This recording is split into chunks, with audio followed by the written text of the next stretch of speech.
Today I will debunk some myths about some very popular trading strategies like buying the dip or dollar cost averaging. Hello and welcome to Finance with Axel. If you also love to buy low and sell high, please hit that like button.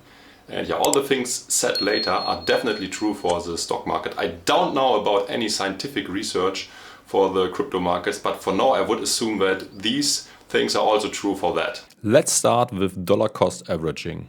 This is the definition from the English Wikipedia page. Dollar cost averaging is an investment strategy that aims to reduce the impact of volatility on large purchases of financial assets such as equities by breaking a given sum of money into smaller portions that are invested in a predetermined schedule. Dollar cost averaging is also called the constant dollar plan in the US, pound cost averaging in the UK, and irrespectively of currency, unit cost averaging, incremental trading, or the cost average effect. It sounds like it makes sense at first glance. By investing over a predetermined time period, you will never buy the top and you will not be punished hard by having bad market timing. Unfortunately, in dollar cost averaging, you can never be lucky to get in at a very favorable time as well, because you are stretching the investment over a predetermined period. If you watch my other videos as well, you already know that I'm not a big fan of market timing. If the efficient market hypothesis is true, we have to expect that all available information is already reflected in the prices. Therefore, the current price is the best estimate of the future price. Although something went up a lot recently does not mean it has to go down anytime soon. It could even go up further than that. The opposite is also not the case. Just because an asset has fallen a lot, it cannot be concluded that it will go up anytime soon. Utilizing the cost average effect does only one thing. It reduces short-term volatility, but this comes at an expense of losing expected value. It has been proven by many scientific papers that the best entry point is always now and not later. By entering the market over time, you will lose some expected value in exchange for a volatility reduction. If you think about it, it makes a lot of sense. Let's say the stock market is going up 5% on average per year. If you now invest everything in a lump sum, you will make 5% on average in a year's time. However, if you stretch the investment over a longer period of time, you will not be able to realize the full 5% on your capital, since your money is not fully invested yet. Dollar cost averaging is just for peace of mind and not a rational decision. I also built an example for an investor who decided to buy Bitcoin in January of 2021. I was differentiating between two strategies. The first is buying for the whole amount, which is 120k total in a lump sum on 1st of January. And the other one is buying at the 1st of every month for equal amounts of $10,000 each, or otherwise called dollar cost averaging. In this example, the lump sum investor outperformed the other one, who uses the cost average effect substantially.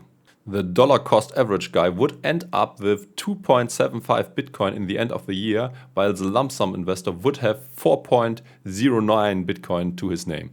This example obviously is randomly chosen, and it could be the other way around too. But it is still a matter of fact that the lump sum investor will be better off on average if we are making an investment in a market that is trending up over time, like the stock market is, for example.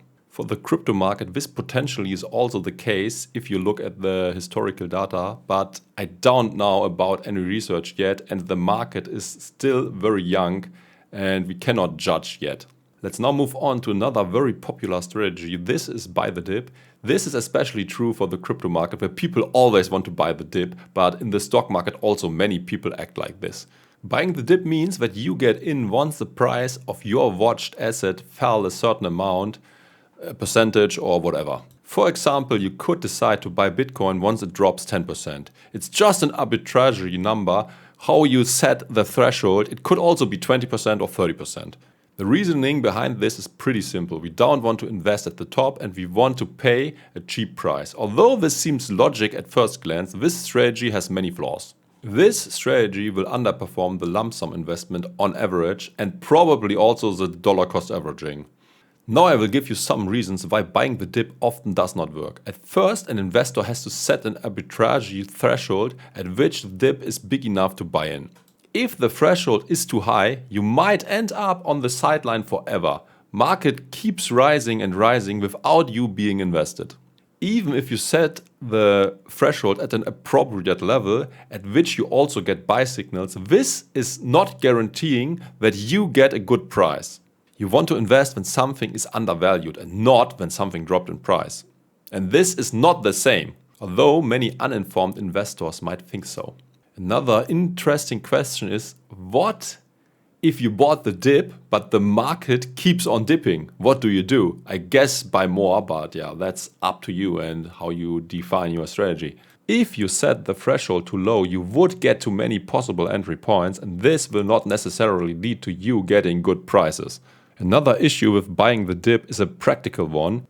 When you don't constantly monitor the market or set changing limit orders all the time, you will miss many dips. This was my take on buying the dip and dollar cost averaging.